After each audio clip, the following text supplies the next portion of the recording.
Yeah, so I was in the school, anyway, I was in the school, and I was on my way to the school, and it was the same, it's in a really deprived part, seventh most deprived part of the UK. And a taxi driver said to me, "Good luck with that school today." And the teachers more or less said the same thing. They'd been absolutely beaten down over time, and it was just heartbreaking to see. But the worst of all, I was working with 13 and 14-year-old kids all day, and they were saying to me, "What's the point of school? There's nothing for us to do. What's the point of education? There's no work for us out there." And it's heartbreaking to hear that from a 13, 14-year-old. So it made me write this poem. And this is about being a teenager in some area that's quite deprived and there's not very much work, which, let's face it, is pretty much bloody everywhere at the minute. It's being somewhere like that, and then one night finding a mountain bike tethered up. The work goes, the shops close, the boredom grows. The grown-ups he knows, dreams so small, they seem not to dream at all. 17, not a bean to his name. The facile papers he rests his paints upon ooze partisan fame. Speak another language, ridiculous in this setting.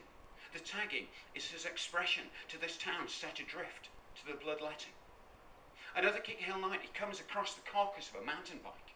It's still tethered as it was last night, only they've stripped it clean. Entrails are brake levers, its gloopy blood inks the scrub a sickly green. 8 days he walks past, notes weeds wriggle and slither through squat grass, poke through spokes and make the only claim. And finally he takes the chain in his hand and cuts it free, drags that sad machinery past whitewashed shops and beleaguered cops, the wind-whipped faces of mid-morning sops, the boarded-up post office, the rapacious moss, the dusty sympathy of the elderly, the knife-edge conviviality of the neighbourhood. The frame is strong. Before long he masters the buckle, retrieves the front tire from the canal, a short paddle to a saddle, it's usable. Forgotten hunger, missed meals, scouring ripples of rust from the rim with a rounded knife, the fork, the chain wheel. Old and woolly biscuit tins within his grandfather's shed bequeath nuts and thread. His stained Prince pan gold hold Allen keys, twist and turn with expertise. At ease, he doesn't think those things. Give someone purpose, fill their chest with pride, and when all the parts are in place, you can ride it away.